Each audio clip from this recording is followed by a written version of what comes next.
I'm going to walk you through the Hyatt House Shibuya. We'll be covering our room, the gym, the breakfast, and the tricky part, how to get there. If you want to skip to a certain section, I have timestamps in the description. Let's start with the room. So here's our room. It's pretty spacious, has a lock, place for the shoes. They give you slippers, you know, put your luggage up there and everything. Hey. This whole thing is amazing. It's always warm, and that's the best thing ever. That little fella right there, the washer and dryer, it's a big plus.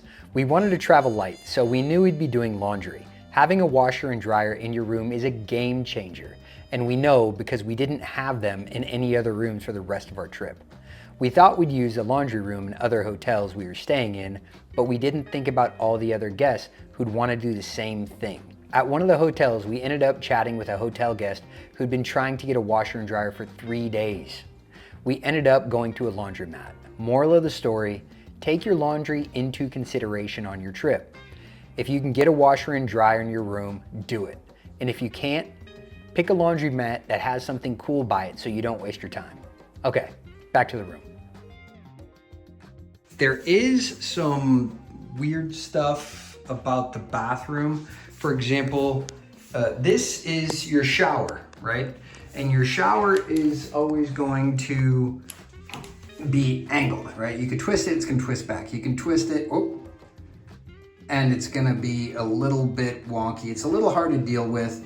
And on top of that, if you leave this door open, or if you're not paying attention and you just turn the water off, it's going to bounce off. So there is some negotiating to do when you are taking a shower. Make sure you're in before you turn the shower on and make sure it's angled correctly. All right, so that's the cool thing about the shower. I feel like this is a fairly big room. I'm not sure, I don't have a frame of reference, but most people say that the rooms in Tokyo are small. This seems pretty good sized to me. And if you've been to Tokyo before, you can tell me otherwise. But the view is also great. Very happy with the room. The gym has a great view of the sunrise. Outside of that, it's a standard hotel gym. Dumbbells go up to 20 kg, which is 44 pounds. Because the hotel was new, we received complimentary breakfast and I used it every day. It was solid. I love the Vienna sausages and mushrooms, but everything was good. The view was great and the staff was courteous and helpful. On to the complicated stuff, which is how to get here. I'll show you the easiest way to find the Hyatt House from the train, where you'll end up if you take a taxi, and where Google Maps took us when we put in the directions.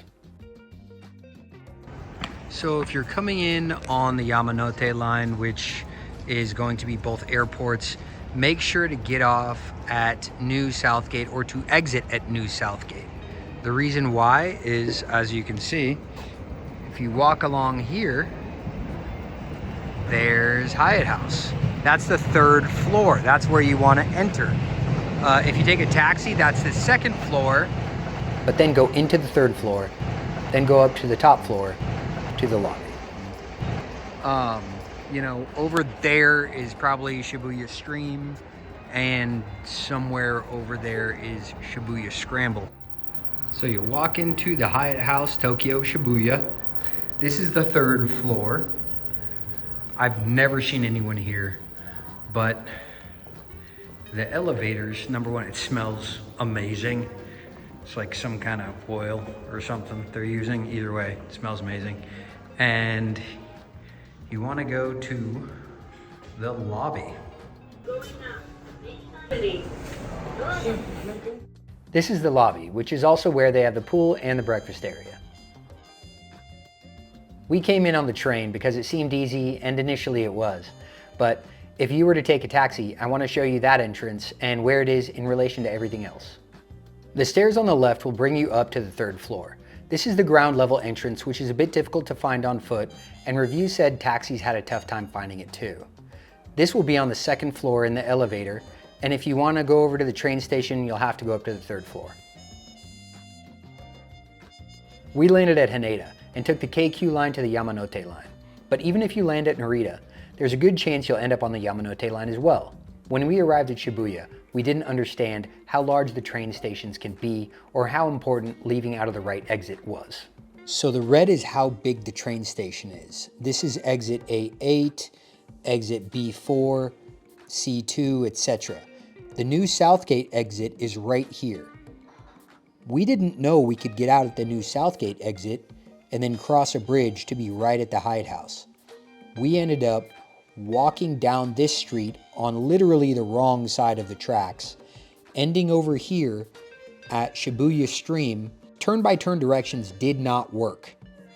What happens is it would put you onto another street. This is a small example, but it would definitely put you onto another street and update later, and by then you'd be walking in the wrong direction. So we ended up not using turn-by-turn directions, and Google Maps kind of just turned into an old school map that didn't tell you anything, and you had to go by landmarks. So we went through Shibuya Stream into this other structure. There are a lot of overpasses and a lot of levels. We walked down here and we walked close to the pin, and thankfully Alicia saw the entrance to the Hyatt House. If she didn't see it, I don't know that I would have. It was pretty tricky. Save yourself some time and use the new Southgate exit. I wish I knew this before I came, so I hope the video helps. If you found it useful, please like, subscribe, and have fun in Tokyo.